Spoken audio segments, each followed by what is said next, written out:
I do for you? I was wondering if you could give me and my friends a little tour. Come on in. Come on in. Don't be shy. Don't be shy. Welcome to the space station. So what do you want to know? Alright, Jesse, why don't you first start off with...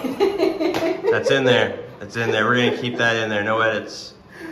telling us who you are and how you got started with the space station. My name is Jesse. This is Space Station Rehearsals.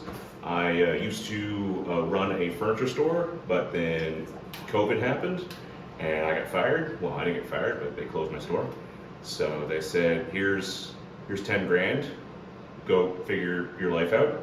And with 2 broken knees and ankles, I was like, you know what? Musicians need help. Let's build a rehearsal studio. And then I found this place, which was just filled with a bunch of machines. Threw them all out and put up a bunch of walls. And now musicians pay me money to rehearse here. That's about it. It's the business model. Awesome. You want to show us around? Sure. I'll show you room 1, which if you can, don't trip on the bike again. You actually helped build by giving me a microloan. Yeah, so when you first opened this, you were doing microloans. Why don't you explain that a little bit? Well, so even though I use like all of my money and all my savings, that's still not enough because building this is ridiculously expensive. So I took some friendly loans from people I knew, friends, family, and SDMV generously loaned 5 grand, and it costs about 10 grand a room. So I basically was like, yeah, if you loan me the money, you get to name the room whatever you want, and Ashley decided to name the room Save Toronto Music Venues. That's what it says on the door. Although most people just call it room 1 because people don't understand that the rooms are named things. But yeah, this is room 1. Don't ask me the name of the bands that are in here. I haven't cleared it with them, but for privacy's sake. So That's fair. I am gonna go see one of them play Friday at Penny's. Ooh. So I don't know when this goes to air, but you could do some sleuthing there. Friday at Penny. Free show. Dope. But yeah, I got 9 rooms here. Cool. And you expanded, so how many rooms did you start with? I started with 6, and I had a little corner. I've also expanded this, so this may look like a snack machine, but it's actually filled with a bunch of like musical instruments, or musical gear. So people need strings, capos, whatever. And I originally just put it in there as a joke, but yeah, apparently musicians don't plan ahead very well. So That's fair to say. but it's not like I gouge them with the prices. I get that stuff as cheap as I can find it, and I sell it for as cheap as I can afford. Awesome. You also are a connoisseur of arts? Yes. Yeah, so when I was putting this up, I just had these boring beige walls, and I'm like, I could leave them as boring beige walls, or I can put up really cheesy, hokey crap that I can find online of like people holding instruments that you've seen in other studios. But then I was like, you know what, I know a lot of visual artists, so pretty much everything on the wall is like someone from Toronto and area, or people who live in Toronto. I know this one technically says they live in Scotland, but they were from Toronto, I swear. You got Laura? You got Laura from too many blacks. Black Void. The Black Boy, yes. Sorry, I also have Black Budget here and Black Absinthe, and so I get them confused at times. But yeah, the art goes all the way down. MG here too. Oh yeah. And yeah, so The baby. I'm a little vain, so obviously the photos of me. And then we got our show calendar, which is like pulling teeth with bands to put their shows on there. This is not a bad timing because it's the beginning of the month, so they haven't put a lot of shows up yet. So it's basically stuff that I've scoured and put up. So FCTV, if you have any shows coming up, there you go.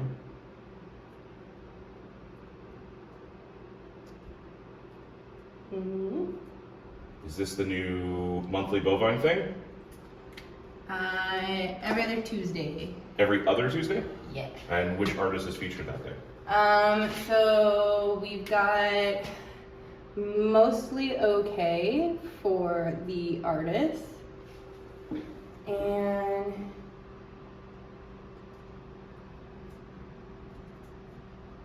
pizza bush and ash pilot for the artists. Pizza bush. Mm-hmm. Is that I supposed to be in You know what? It's fine. there? Yeah, that's fine. All right, we'll fix the post. Fix the post. So yeah, like I said, it had originally 6 rooms. So it ended where the washroom was, and this corner here used to be open. But in order to like maximize everything, I have a little room 4B there, which is this little 6x6 drum room, which I just opened up 3 months ago. I got my original pictures that I started STV with. Yes, that you also donated.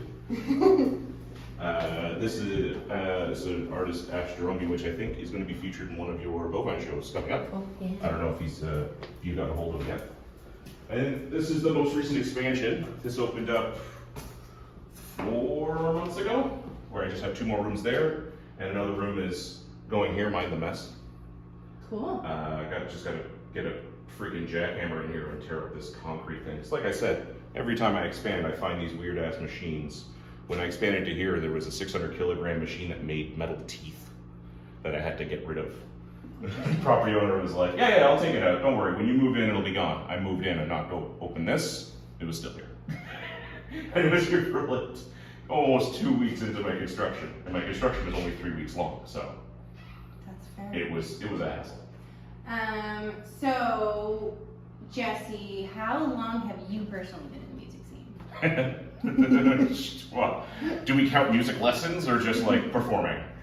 Oh, however you want to count it. Well, I actually have something for this. Come to my office. Okay. My mother found this recently. This is from my elementary school. Oh, jeez, you snuck in behind me there. It's from my elementary school. I performed in a lip sync contest in grade 1. Oh, shit. So, 1991 was my first stage performance.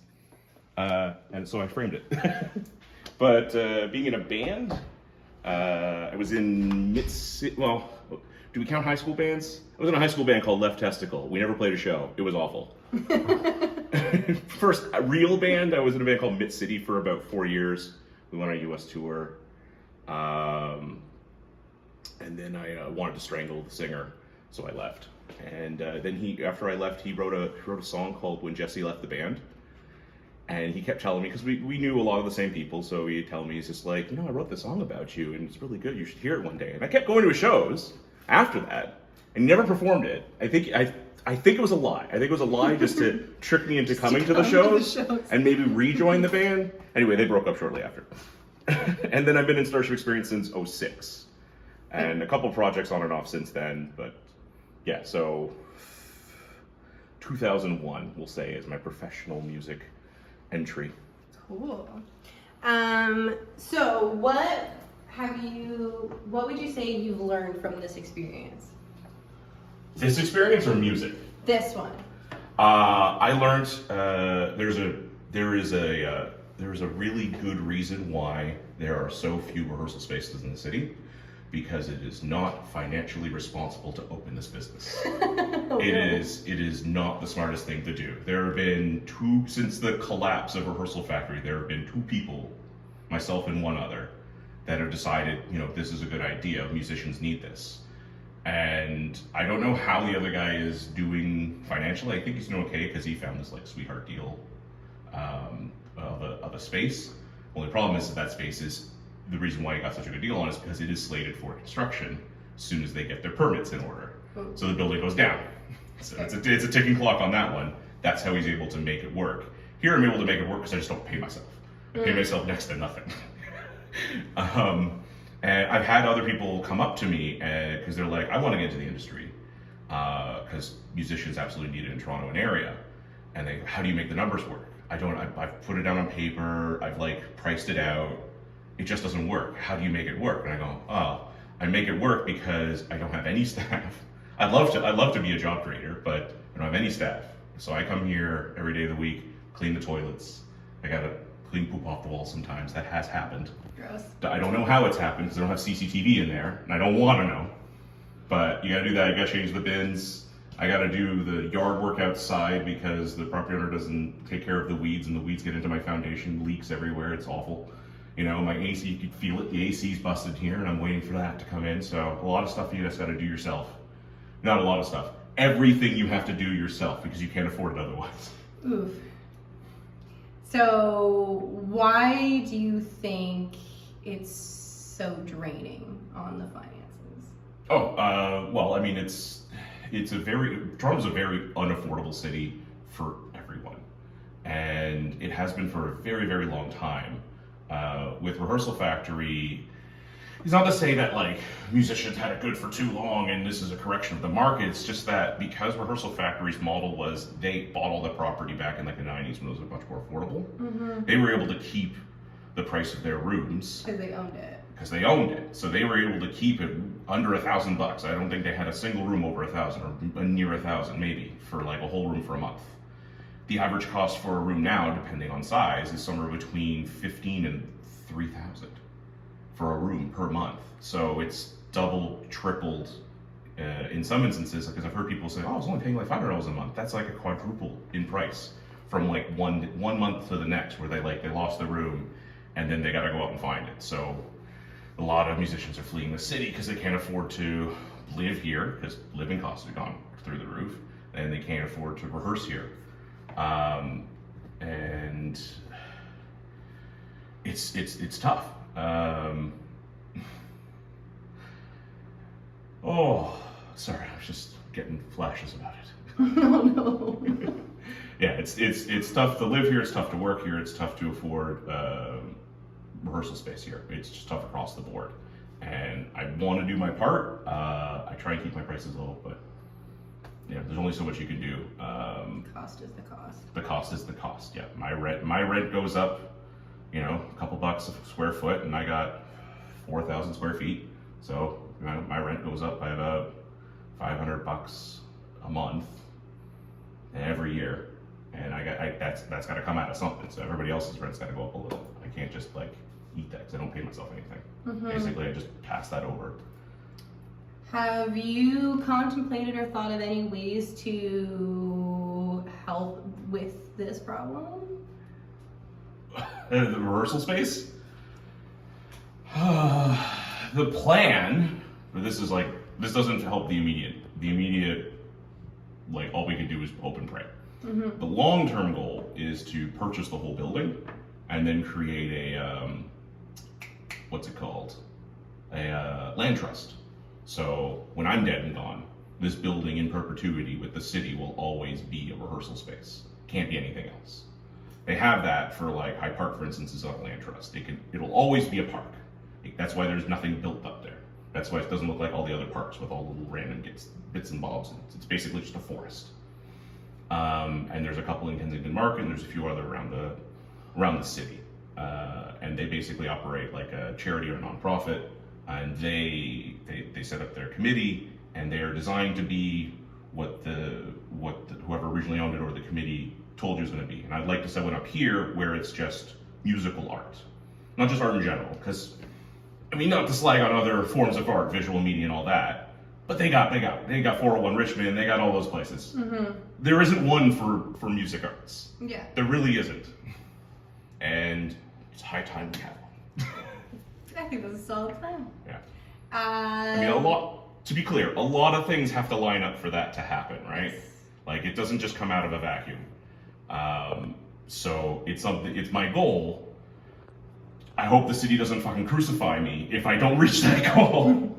Because I'm getting old, and my legs are slowly falling apart. So I might have to sell it and get a pinky swear for the next guy I sell it to in 10, 15 years to be like, this is what I'd like. Can you please try this? And they could be, yeah, sure. Or they'll be like, nah, fuck you. Yeah. I don't know. But if I can get it done before I'm 55, then it should happen. Or this building gets torn down because the city condemns it. Okay, so we all need to run from Jesse so that he can figure this out. Well, you can't run from me. I don't have any space right now. I'm literally building a room as we speak. Well, you'll need to rent it out. Is there anything else you want to tell our viewers before we sign off? Can I paint my own band? Definitely. When does this go to air? This week. Cool. June 28th, Starship Experience is playing a show at Doc Ellis, and it's a cover night, and it's all like punk bands covering stuff, but we're not covering a punk band. We're making punk songs, but we're not covering a punk band. Some people might say that we're covering Randy Newman. That's mostly because they're correct, but I'm not allowed to say that because it is a surprise. Okay. So Wow. if you are remotely concerned or curious, morbidly curious as to what Randy Newman sounds like as punk music, then definitely check that out. All right. But as for Space Station Rehearsal, I wish I could be like, oh, come here, get into my contacts, I'll rent a room to you right now, but because the situation's so dire, I've been basically at full occupancy since day one. And, you know, Which is good. it's good. It means I don't go broke and the whole thing shuts down. And I always post when you have a room up. Yes. And that's happened exactly twice. Yeah. Yeah, so it's a very, very rare occurrence. I might have a room coming up. Someone's just like, I don't have a band right now, but I don't want to get rid of the room, so maybe. But that's the case where it is. Like, even people who don't have bands, musicians are just like, no, I gotta hold on to this room. That's fair. I gotta covet it. So I wish I had rooms, and I'm hoping to have more next year because I'm gonna expand upstairs. But yeah. Well, in the off chance that somebody wants to support, they could get in contact with you. Yes. How you do that though, I'm not sure because I don't have any social media for the company.